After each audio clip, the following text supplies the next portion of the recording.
States of America, and to the republic for which it stands, one nation under God, indivisible, with liberty and justice for all. To kick things off, we're going to have Mike Moyle, our District 10 representative, also the House Speaker, come up here and talk a little bit about what's going on in the legislature, also about what's going on with Prop 1 and some of the efforts that Mike's been leading. And then after, Mike's got another engagement to go to. And Bruce Skaug's going to come up and talk to us for a little bit too, Bruce. We threw you in there. Is that all right? Thanks for having me. I remember when the Star Chamber was 2 of us, so it's good to see such a big growth. Growth has been amazing. I'm Mike Moyle, born and raised in Idaho. Star's my hometown. A lot of the fields you see around here with corn or hay or whatever are mine, but we farm. We ran a lot of ground, but we farm. We produce corn, hay, grain. We used to do a lot of mint. We have cattle. And I've really been interested with the cattle. People will stop and sit there and watch those cows eat, which I don't understand. You know, as a kid, around the cows meant you had to work. But people enjoy the cows probably more than I do now. I love cows. Yeah, this is fun.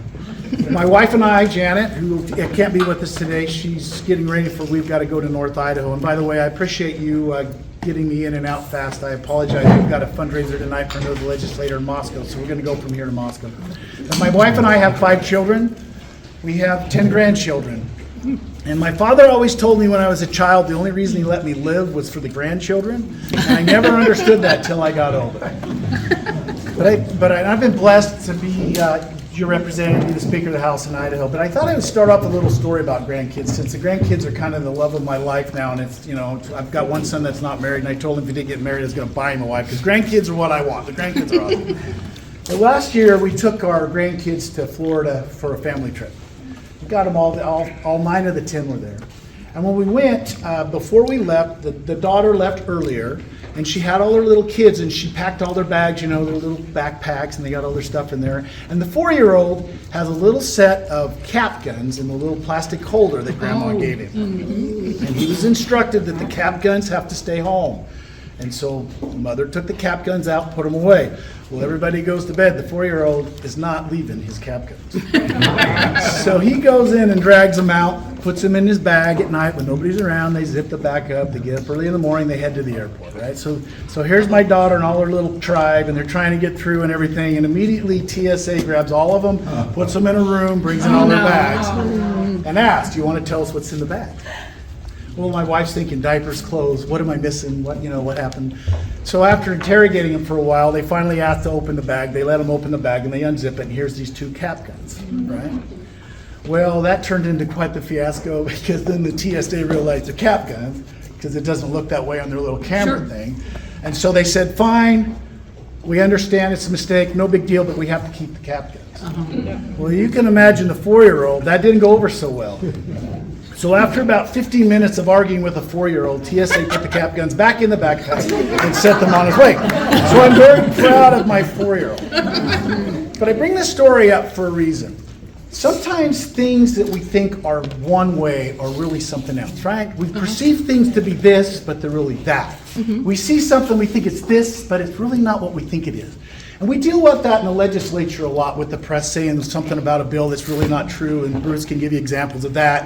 I always called the statesman the daily mistaken, because I'm in the same meetings they are, and I don't know how they got to where they got.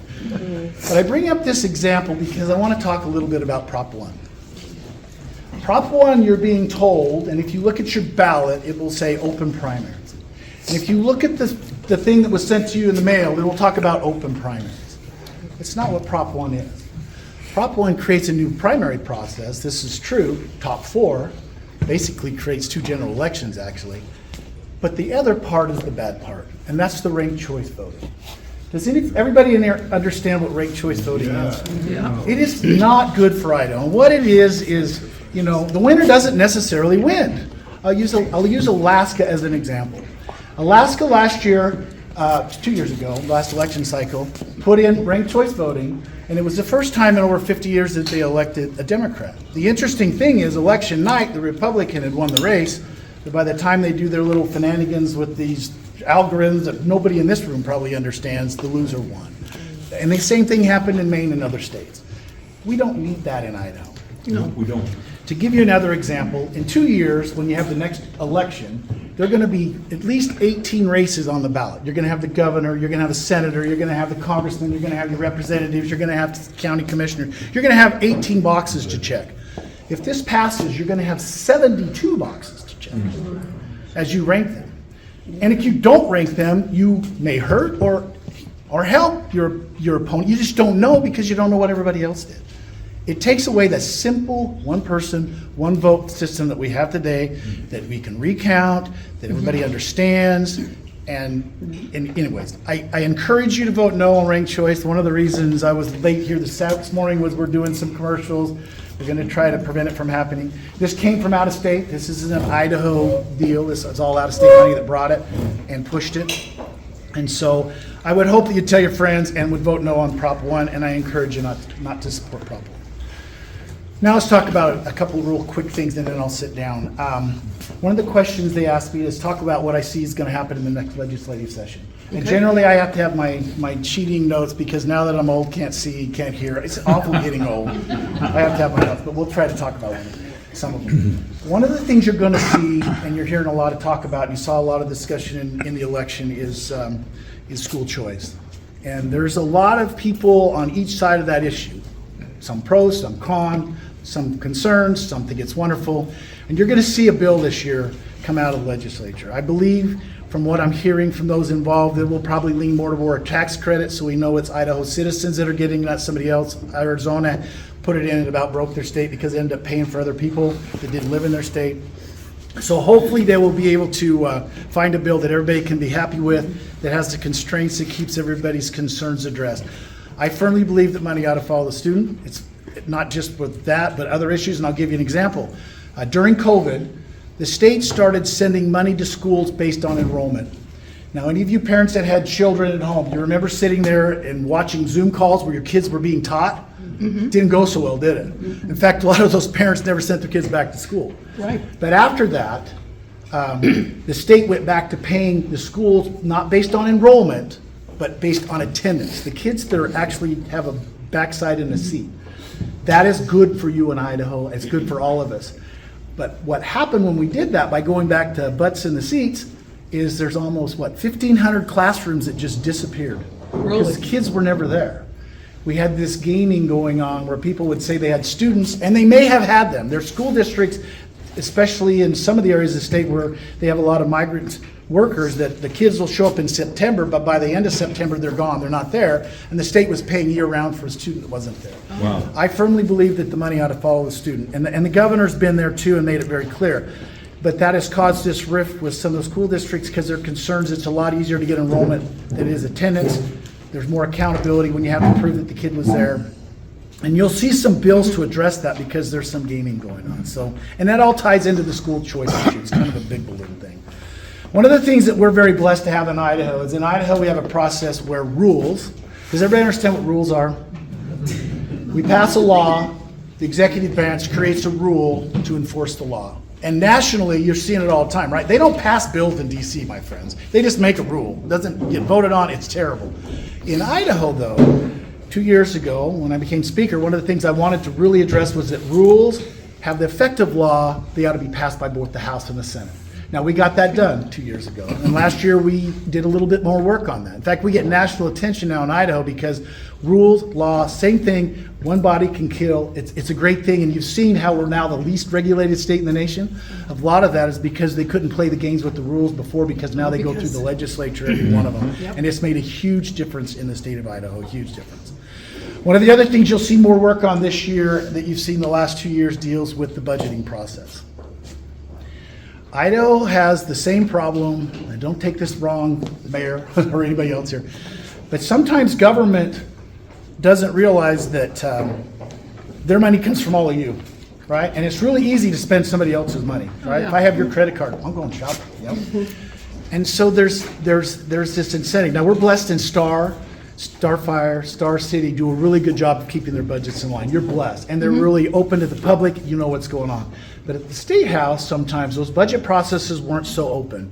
Those committee hearings were public, but a lot of those decisions were made in the back room, and they were done in a way that probably wasn't as open as it should do. So 2 years ago, we started, when I became Speaker, one of the first things I did, JFAC, the committee that sets the budget, is a joint committee. It's 20 members. There's 10 senators, and there's 10 House members. And what used to happen is their votes were combined. So if you got 11 votes, you won, right? I never thought that was fair. It should be each house voting separately. Absolutely. Like any other bill in any other place in the Capitol. So there was a lot of fight 2 years ago between me and the Senate, and thank goodness my House member stepped up. We won that fight, and now those votes are tallied separately. The next thing happened last year, and you heard a lot about it, where we went to a base budget or a maintenance budget. We said, as government comes in, there are certain functions, there's certain money and certain things that government has to have, right? There's certain things that just have to be paid for, salary, stuff like that. So we said, we're going to create budgets that here's the maintenance. This keeps you the doors open, the lights on, the salaries paid, everything that's required of your agency done. And then anything above that is going to be separate. It's going to be a separate vote, and you're going to have to come in and tell us why it is a needed action, why you need that add-on to your budget. That had a big effect. Last year, the budgets increased in Idaho, contrary to what you're going to hear from some people, by 1.7%. All of a sudden, these double-digit growths in budgets of the state government have come back in line. And they've come back in line because there's more accountability, right? Right. We now control how the votes are to make sure they're kept separate. We now have more public input. We now have a maintenance budget that needs to pass to keep the lights on. But when you want the extra cards, you want the extra, whatever it may be, it stands on its own. On its own, and it's been a good blessing for the state of Iowa. It has helped us immensely. You're going to hear some other fights. One of them you hear about is sales tax on food. Oh, yeah. You're going to hear about income tax reductions. You're going to hear about a lot of stuff. I'll tell you what my feelings are on sales tax on food if you want to hear them. Probably don't. Probably ought to not say this. I don't think it's a wise idea. I think we're better off doing what we have in Idaho now, where we send you back a tax credit. And let me tell you why. Idaho has 38 million plus people that recreate here every year. Yep. Think about Eastern Idaho and the millions of people that go through Idaho Falls to Yellowstone and stop and buy groceries. When I was a little kid, I actually still had hair in my head. I worked for an outfitter guiding. And when I was guiding, and we picked those people from out of state up to take them to the hills to go hunting, the first place they wanted to go was the store. And they bought groceries. There's $375 million to $400 million hole if you take sales tax off of food. That's how much money somebody else is paying. Somebody else is paying the state of Idaho. The best tax for me is one that somebody else pays, especially if they're not Idaho residents that are coming here using our resources. There's also a segment of our society that pays no taxes at all. There's also a segment of our society that probably is here not legally, and that's the only tax they pay. So in my opinion, we should raise the credit to make sure that my grandkids get enough money to offset the cost of sales tax on their food. But I also think that we should still collect the tax from somebody else. Yeah. If you want to see something else, there's another part of this that I probably ought to bring up. I met with a bunch of executives in some of the stores around Idaho. Because I thought, okay, where are you guys at on this, right? Yeah, we're neutral. But they're really not neutral. They told me something I never thought about. One of them said, go buy groceries from the Albertsons in Eagle and go buy groceries from the Albertsons in Meridian or Star. See if they're different. Give you another example. This is even better one. Go buy groceries from the Walmart in Nampa and go buy groceries from the Walmart in Ontario. Ontario's tax-free, right? Right. You're going to be surprised. And what they told me was, we do price points. We know what you're willing to pay and where you stop paying. And encompassed within that price point is the sales tax. And I never even thought about that, right? If you're a businessman, the cost to you when you go buy your groceries is X, right? So if we lower it 6%, we know you're willing to pay X. Over time, you'll be paying it back. It's a winner for them. Another good example is probably my favorite one is in Lewiston, Idaho. There's a Winco on the Idaho side. It's in Lewiston. Pays sales tax. Go buy your groceries at Lewiston and then go across the river to the Costco or to the Walmart. Way more money. Surprising. And I found that out by asking the guys living in Lewiston, where do you shop for groceries? Oh, in Idaho, it's cheaper, even after paying the sales tax. So it's going to be a big debate And if it passes, that's fine. But in my humble opinion, it's probably not good for Idaho. I would rather raise the credit and give the money to each one of you that pays taxes and lives in Idaho like we do now. The credit right now is about $120 for every man, woman, and child, $140 for elderly. I think it ought to go up to at least $150 to match inflation, but we'll see what happens. I don't know what's going to happen there. I bring it up, probably shouldn't, but it's one of the things that concerns me because it will be a budget breaker for the state of Idaho. It will hurt education and everything else. One thing that all of you, go ahead. So, Mike, is it $100 per dependent that we give back? 120. 120. So just on $100 per dependent, you would have to spend $6,000 in groceries a year on a 4-person family over that to not make up that money. Well, but yeah, exactly. But think about it this way too. Everybody has this assumption when they go into the grocery store, everything's exempt. Right. It's not. Mm-mm. It's not. And in fact, if you think about it, who benefits the most by taking, and this may offend some of my friends, but who benefits the most if you take it off? My daughter buys hamburger, right? My other son, who's a little more wealthy, buys T-bones. He gets the benefit. And think about this. You want to know what the number one, because most states use SNAP. You want to know what the number one purchased SNAP product is in a lot of states? I don't know what it is in Idaho. It used to be 1 or 2. Soda pop. Do you think your soda pop's food? No. Anyways, so those are all the questions you have to answer. And then you have this problem is you're going to have to every year have a bill to define food. Everybody's going to, I'll use one that used to be in California. I know it's still there. When you go to California and you buy marshmallows, you got the big marshmallows and the little ones. Which one's taxed? The little ones. Yeah, because it's fishing bait. It can be used as fishing bait. So the big ones aren't taxed, but the little ones are taxed because you might use it for fishing bait. My point being is it turns into a Donnybrook. Why don't we just keep doing what we're doing now, give you back your sales tax on food, collect it from the other guys coming through here and move on versus create a big hole in the budget. There's one other thing, and I'll shut up. There's a lot of other things. I'll let you talk because I'm going to get in the truck and head north. One of the things that is really concerning to me and should concern all of you is Medicaid expansion and Medicaid in the state of Idaho. Medicaid expansion came to Idaho by a voter initiative, similar to what's going on with Prop 1. Medicaid expansion was sold to the voters as a way to lower your property taxes. Didn't do it. It was sold to Idaho as only being a $40 million a year cost. It's over $1 billion now, $1.2 billion, something like that, and growing. It will break the state. Mark my words, it will break the state. The federal government is effectively broke. Say what you want, they don't have any money. They're printing money, and one of these days, there's going to be a reckoning. And when that reckoning comes, the first thing the federal government's going to do is try to take back everything they're giving to the states. And the state of Idaho has 40% of their budgets that's coming from the federal government, from roads to health and welfare, go down the list. Schools. We need to be in a position where we don't have to have those federal funds and be prepared for the future when that ends. But the other thing you have to be careful for when we talk about Medicaid is there's this FMAP rate. That's the difference between what the federal government pays for Medicaid and what the state does. Used to be around 68, 69%. Last year they moved it a little, like 2 points, 1.5, 2 points. That alone, that small movement cost all of you $75 million. It will break the state. So we need to be in a position to be able to wean ourselves from those federal dollars, and we need to be somehow figure out how to rein in the Medicaid. I understand the need. I understand there's some good that comes of it, but I also understand that if we're not careful, and I understand there's some abuses. If you're watching what's going on with the new director of health and welfare, you're seeing some big stuff that we're finding out that we had no idea was going on. Bad stuff. And so there might be some savings there, but be very cautious of that. That's what will break us. The last thing I'll say, and then I'm going to be quiet, I'm going to walk out that door and go to Moscow, Idaho. One of the things I saw in this last election, and one of the things I saw in this election, is the divide amongst the churches. You saw people going door to door saying, you're not Christian because you go to this box, and you're not because you go to that box, and I am because I go to this box. My friends, it's got to stop. We all believe in Christ, or whoever we believe in as deity. Focus on that and not what building you go to on Sundays. If we don't focus and unite ourselves and we start dividing ourselves based on religion, color, creed, anything else, the state's in trouble. I have never seen what I saw in that last primary with churches involved. Never. I don't want it. And neither do you if you think about it. And I get cautioned about bringing that up. My wife goes crazy every time I do. But it concerns this guy because I don't care where you go to church. I really don't. Good for you. Just don't use your church to divide us all. We all live in the best state in the nation, hands down. Yep. That's why everybody's moving here. We are blessed. And it was created by people that didn't care what church they went into. It cared about what was best for the people. We got to focus on that.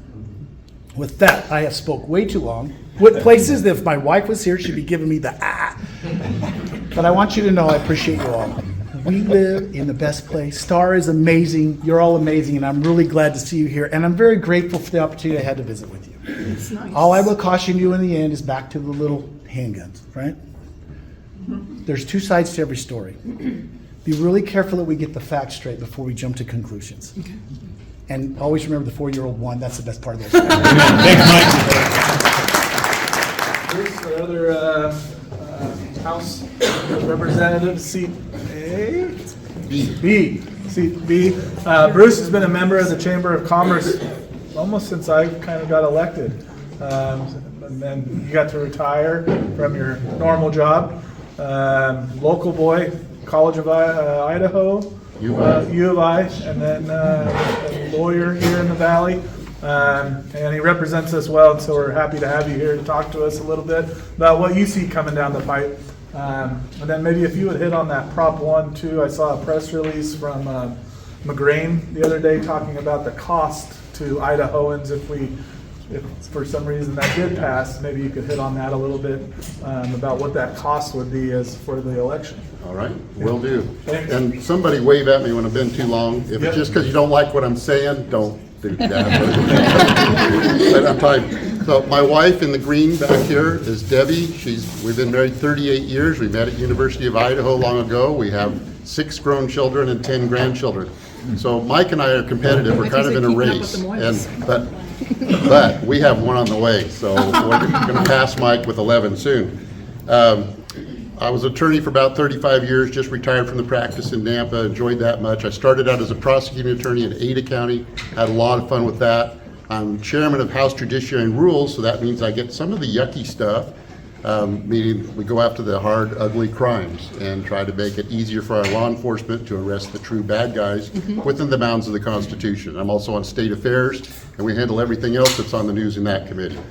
So I've had the privilege in representing you the last few years to pass a lot of substantive bills, bills that make an immediate difference. One of those we passed last year, your tax dollars are going through Medicare, talking about Medicaid, talking about what I see as waste or not where you want your money going. One of those was for sex change operations. And I thought, we don't want to pay for that. The governor didn't want to pay for that. He got sued for saying no on it, but we didn't have a policy in law on it. So it passed a law. You can't use our tax dollars, including Medicaid, for sex change operations. I couldn't get a straight answer out of the penitentiary. I couldn't get a straight answer from health and welfare. How much is this being used? Until we passed the law. Turns out we had about 58 inmates we're paying for sex change procedures on. That's over. It's being appealed. We're going to do fine on the appeals. We have the right attorney general for that type of thing, the right courts. But it's going to take a while. So right now it's being enforced. And then I found out, got a call from a newspaper in East Idaho, Pocatello, hey, they're closing down a sex change clinic because of your new bill. And I said, well, if they're making it on Medicaid dollars, fine, that's the intent. And they did close down within a month after we passed that bill. It came into effect.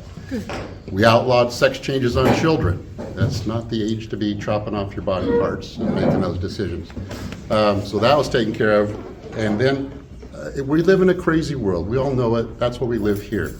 Right. Because if you moved here, you're escaping from the craziness, and we're trying to keep Idaho, Idaho. But we had to define man, woman, boy, girl, mother, father for our statutes because we're getting court cases where we have a Supreme Court justice that can't define woman. Right. Well, how do you base even writing your laws if you can't talk about the sex of a person accurately? So we passed that, and it's having very good effect in ways we'd hoped on our laws. For instance, that in one of our mental health facilities, they were running into trouble. Well, this guy says he's a girl, so now we got to put him over here when they're having mental health issues in the ladies section, this guy. So that stopped it just by making the definitions clear. So what's coming up next? We talked about Prop 1. I'm publicly on YouTube saying, don't vote for Prop 1. It's a bad thing, and I was asked by Chris about the cost. The cost is a lot to change over our voting machines. That's not the reason to vote against it only, but please vote against Prop 1. I've heard the low of 40 million, the high of 600 million. Depends who you talk to. Wendy Horman, representative from East Idaho, she oversees our budget. She gives us the budgets to approve or not approve. She's chairman of that committee. She's at the higher end of that number. And this is what it's really going to cost. I can't remember what Phil McGrain said, Secretary of State, good guy. I don't remember his amount, but it costs a lot. So that's just one factor. Well, we have to pay for all that. We're running out of the big money since COVID's gone. So I'm glad about that, because there was a lot of waste that we couldn't control. We couldn't even keep track of the money. It came so fast into the state, caused our inflation, in my opinion. So now we're going to tighten our belts on some things. So I want to take care of the public schools. We're going to need to give good education to our kids. And he talked a little bit, Mike did, and he's a great guy. I want to back up a little bit. My father was the first mayor of Eagle way back when it incorporated, or grandfather. And my father, though, he worked for the Moyles cleaning mink cages or something when he was in high school. And so our families go back, but not close. We didn't realize that till later. So I really appreciate Mike Moyle as speaker. His institutional knowledge is above probably anyone in the state on how to run a legislature. I'll come to him with an idea, and I've passed a lot of bills, and he'll say, oh, I tried that 10 years ago, and that won't work because. And it's just instant on the history of our legislature. We don't have many long-term serving legislators, and that's okay with me. I like the turnover. But we need Mike Moyle as our speaker from STAR. We need him in there. He helps me pass those conservative bills that we like generally here. But what's coming? Let's see. A minimum fine on misdemeanor marijuana. How many of you look at Star Spirit magazine? Come on. If you're not, you got to start reading that. That is so fun. Good people running that. It's right here in the community. Grab that. I have a little article in there about what we're going to do. We have one judge. We have pretty good judiciary, but we have one judge on the border of Oregon, Idaho judge, who's charging for misdemeanor possession of marijuana $2.50 for the fine. That is not a deterrent. I want to deter marijuana use in our state, because there's no state where it's been legalized that's made it a better place to live. There just isn't. The arguments for it are not there. We have in California now SWAT raids, just like before marijuana, on marijuana grows. Well, why is that? Marijuana is legal in California. Well, turns out if you don't pay the taxes, you can make a whole lot of money doing a marijuana grow. So SWAT teams are moving in just like they used to, but it's for taxes, not for because marijuana is illegal. Just as dangerous for our officers, dangerous for all the chemicals they're using. They'll buy a house or home out in a rural area, fill it with marijuana, use the chemicals that actually destroy the ability to use that house safely once they're out of it. But they make so much money in just a year that it's worth it for them to buy that house and move on. So let's see, what else is coming? Squatters bill. We've heard, it's not in the news so much, but we heard the squatting. You have a cabin, you have a second home, you go on vacation, you come back, somebody's living in your house. Well, I say, you signed this right here. We have a lease to be here, Mr. Police Officer, Deputy Sheriff. Well, it's a civil matter, says the sheriff now. Well, we're going to make that criminal offense to a pretty good degree. That bill is coming. Oh, yay. There will be an education choice bill. Again, I don't want that to hurt our public schools, and I think there's a way to do that. What is coming, I'm not carrying that bill. It's coming, I'll be supportive. It's going to let those that want, parents that want different options for their kids, whether it's homeschool, private school, micro school, whatever that might be, choose that. They'll get a check, they can use that, and it's not coming out of the public school budget. They can use that partially for their homeschool classes, partially for the private schools. So I will be supportive. I think that is going to pass pretty easily out of the House and out of the Senate. So, yes, I talked to some superintendents. One is just absolutely, no, can't do that. It's going to hurt us. We're looking at other states, and I'm not seeing any harm in those other states for the public schools. Per pupil, the public schools are actually getting more money because the property tax money doesn't follow the student. So maybe it costs $9,000 for that student, whatever it is, I don't know, not Idaho right now. $9,000 per student. If the check to that parent to go to a private school or other schooling is $5,000, they get that. It's not out of the public school monies. The The public school get a little less, but they're still gonna get that public property tax money into their school district, even if there's not somebody in that seat. So lots to learn on that. Again, I'm not carrying that bill, but I'm just letting you know on the messenger, it's probably gonna pass. So let's see, what else is coming? I do a lot of bills that protect children. We did that so that on the internet, you can't take somebody's face or child's face, put it out there on some pervert thing without it being a crime. It wasn't a crime a year ago. We were only one of, at the time, only 4 states had anything and their bills weren't too strong. Ours is strong, it's already being enforced and prosecuted. Did the same for adults too, if you do that kind of thing, it's a crime, and it wasn't just a year ago. Because AI is so crazy, you don't have to be a computer expert of any kind to do really strange things with AI and take somebody's face and defame them. Well, now it's a crime if it's of a sexual nature. So we've got to keep ahead of that, and it's hard to keep ahead of it. So we're working on that. But one of those is, we brought this last year, it passed through the House. It'll probably get through the Senate this year to the governor's desk, and this is a difficult one.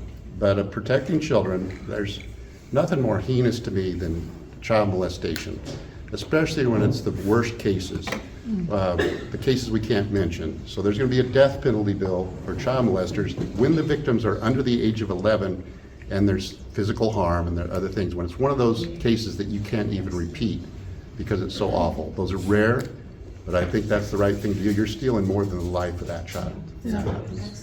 So if you hate that bill, let me know, but I've even had some Democrats lean over to me and say, I can't vote for it, but yeah, go, just get that bill through. So the concern is it makes a lot of work for our prosecutors and appeals with our Attorney General, so we'll have to fund that.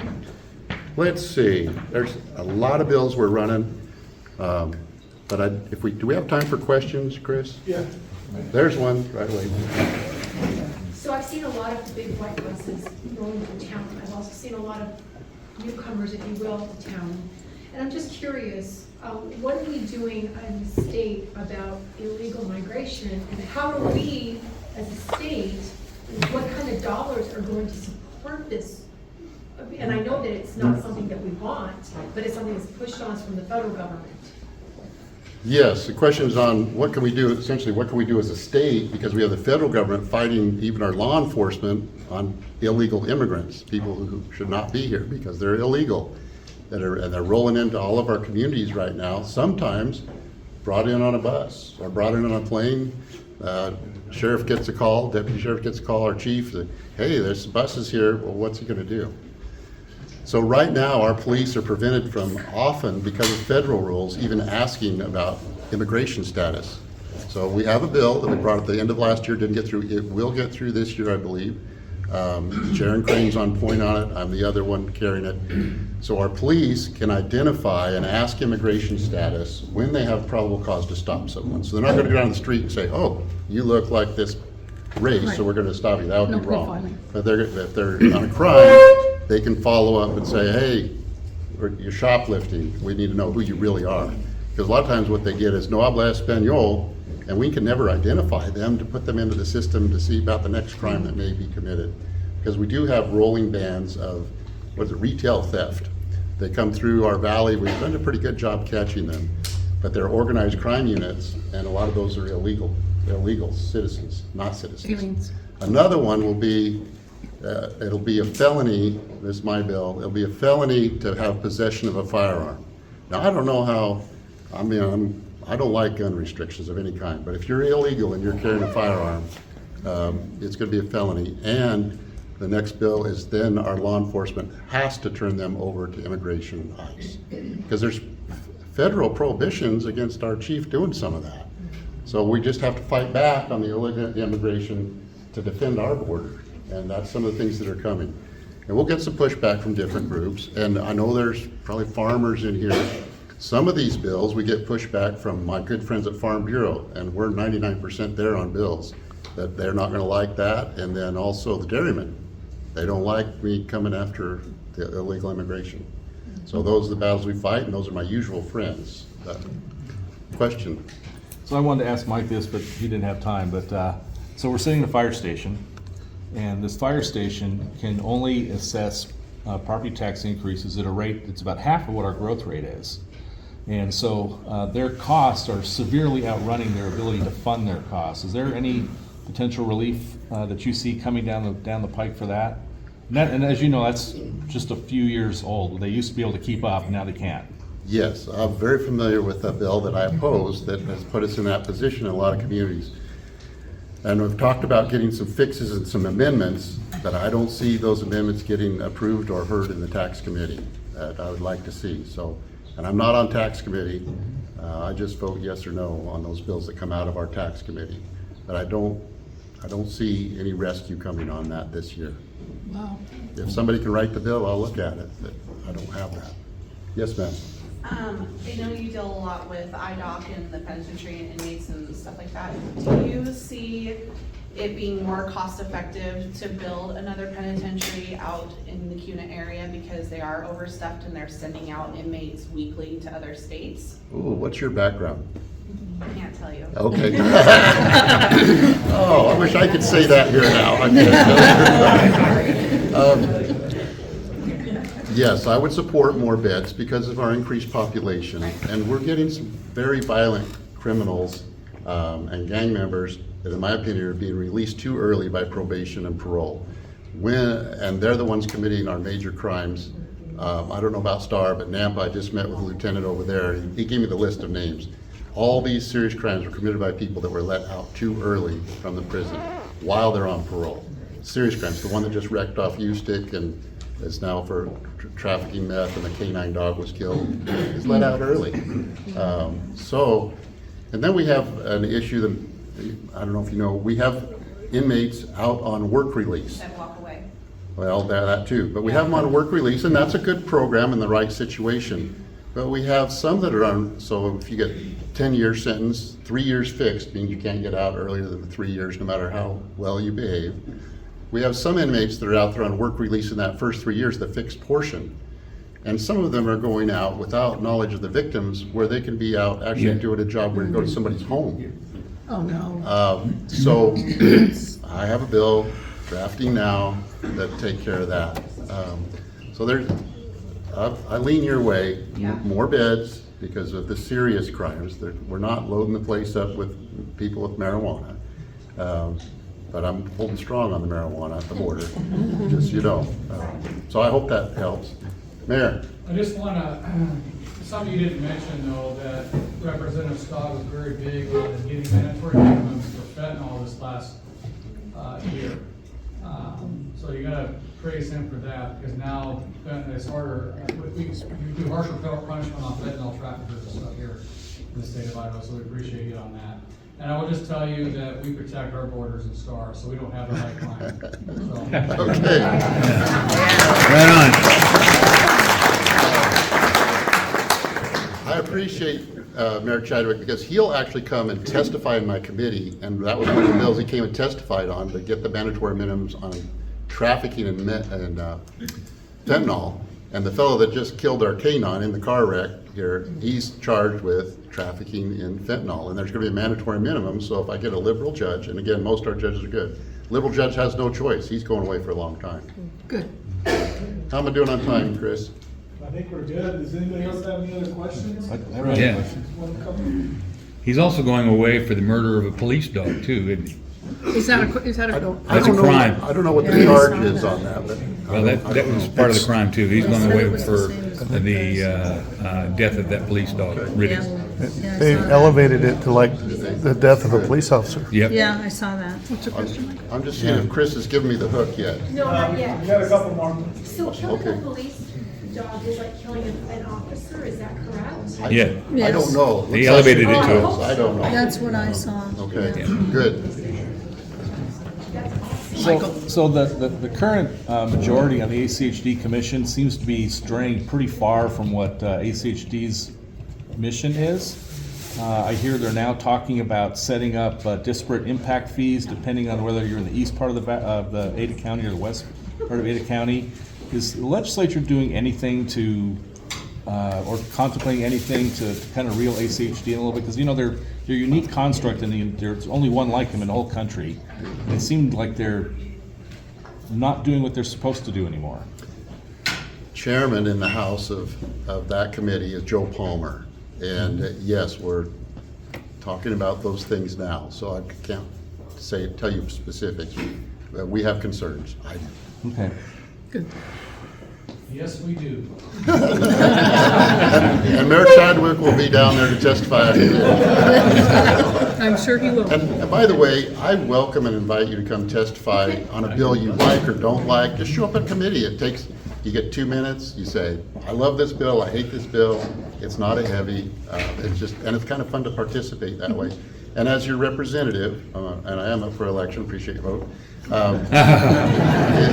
As your representative, now that I'm retired, I have more time to be available for things like this and meeting with my law enforcement. And if you just want to have coffee, just get a hold of my email. You can find it online.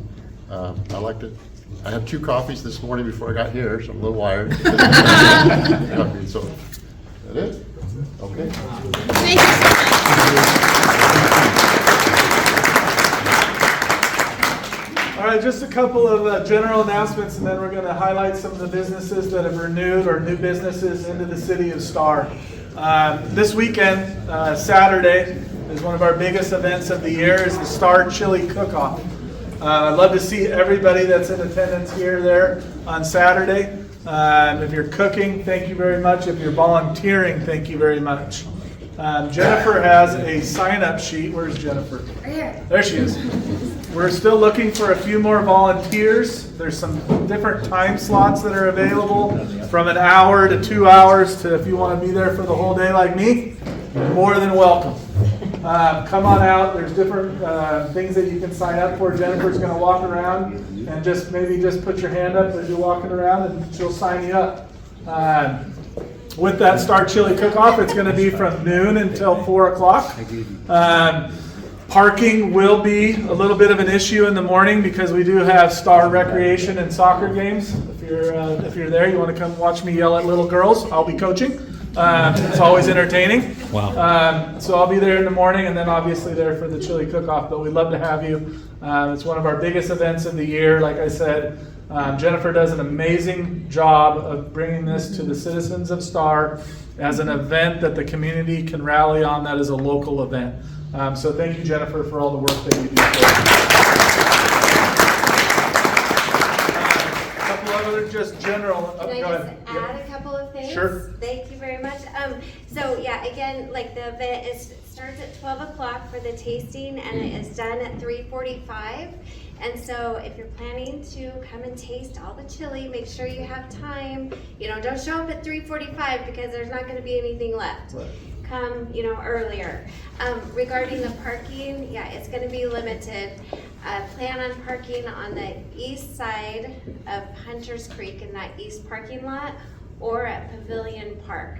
So that's the new one where the splash pad is. There's tons of parking. It's not that far, so that would be a great place to park.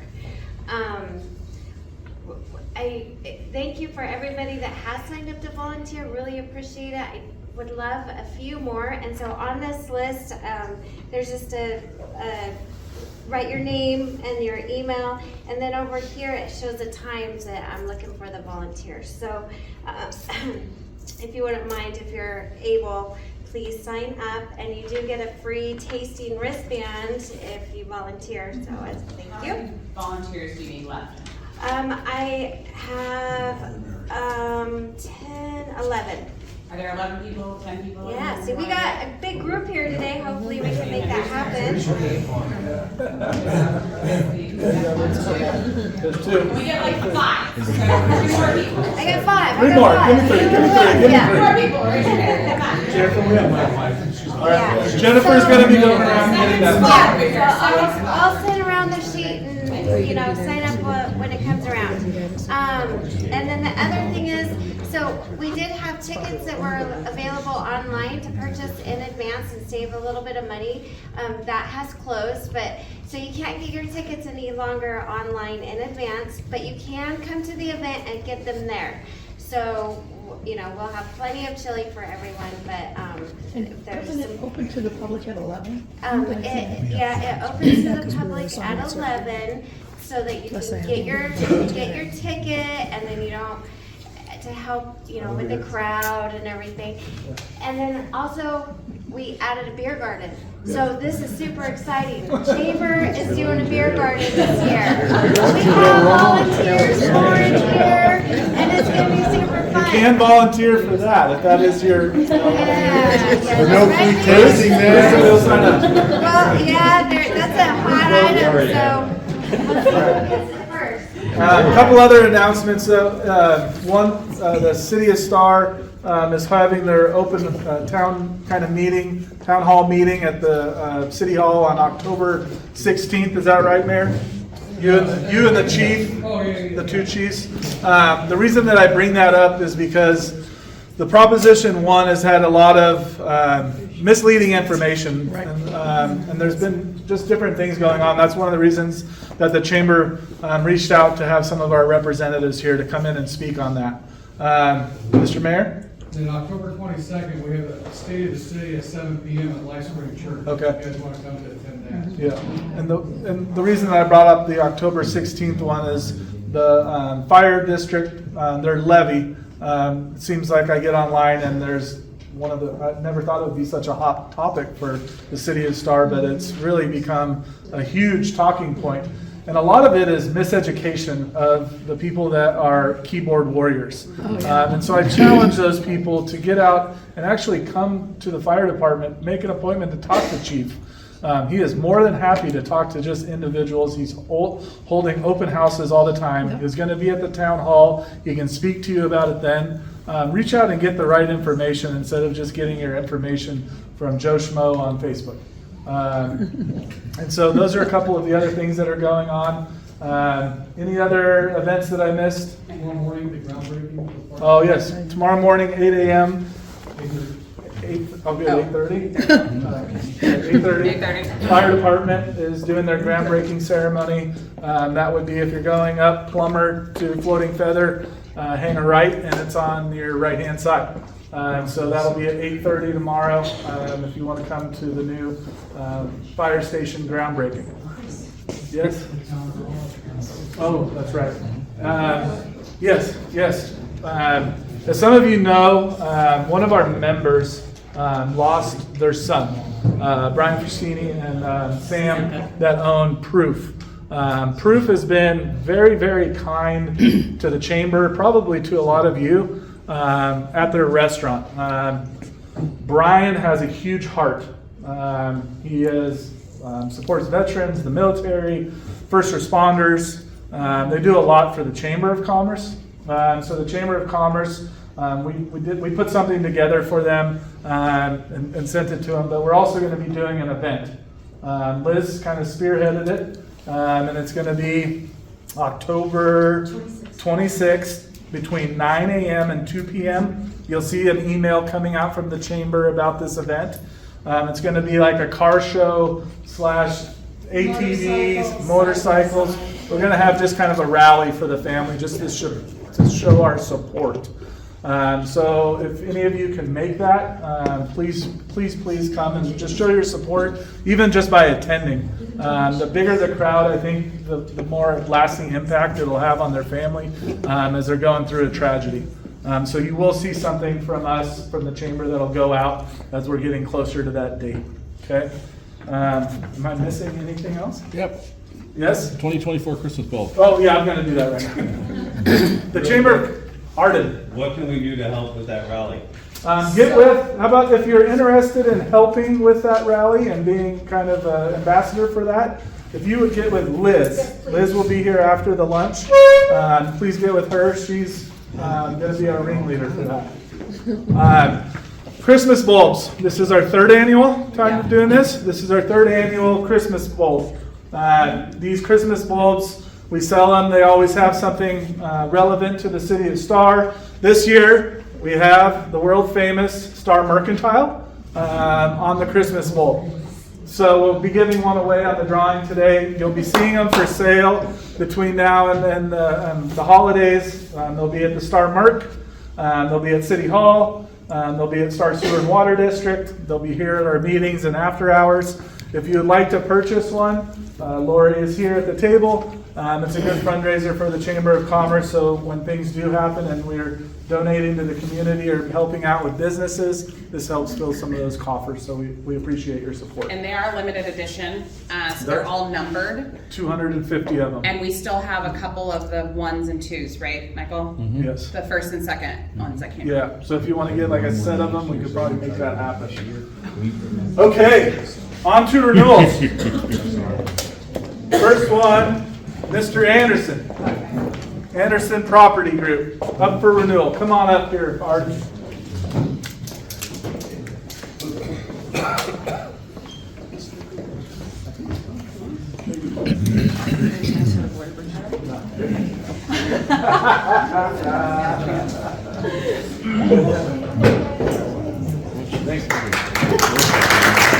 Dylan Blankenship, Edward Jones Investments. How many years now, Dylan? 5. 5. U.S. Bank. There they are. Come on up, ladies.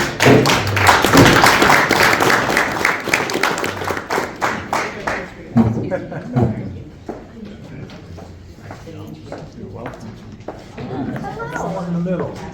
All right. Thank you, ladies. Brian Oliver Designs.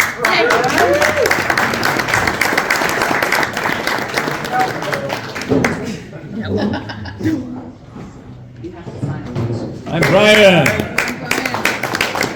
Bruce, even though you're retired, you renewed.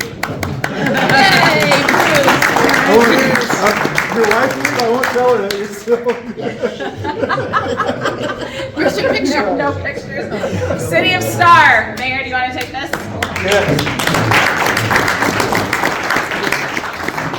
I mean, I would hope so. You're in charge. I don't remember signing that check, so.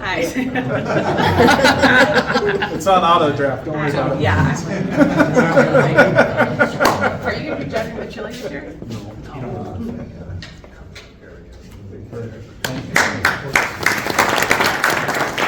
Homes of Idaho. Homes of Idaho? Wow. That's why you usually don't do this. Christian Brothers, Auto, Brett Piety. I mean, if you're not here, you get buzzed. Come on, Brett, get in the middle here. We have the same chiropractor. He's back there. He's awesome. He is awesome. Everybody has the same card. All right. What a family. We have 2 new businesses. A Career Compass. Right here. Yep.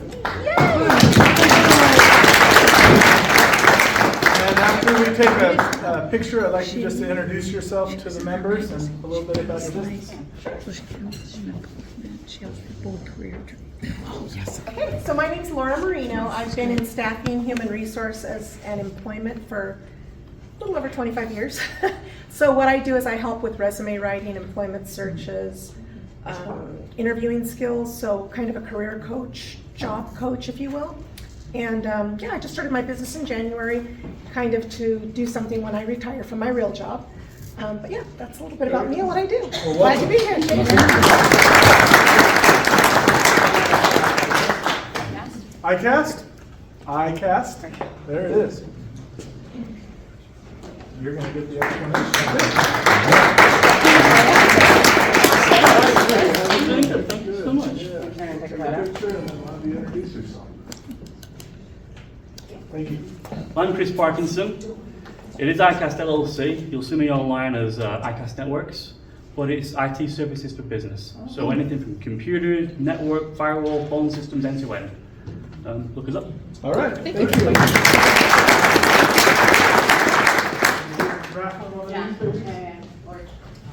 I have no business cards.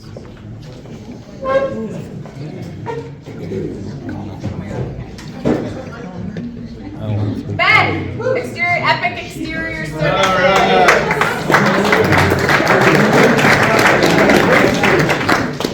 Well, thank you. Oh, we got one more actually. Business of the month. Oh, No, congratulations, sorry. Mr. Webb. Rick. Rick. Okay. Well, thank you, everybody. I know we went a little bit over our normal hour, but I hope that everybody gained a little bit of knowledge today. Please come out on Saturday to the chili cook-off. Otherwise, we'll see you. You want a picture of the American Legion Business of the Month? Yeah, we're gonna get you a picture. Yeah. We'll see you.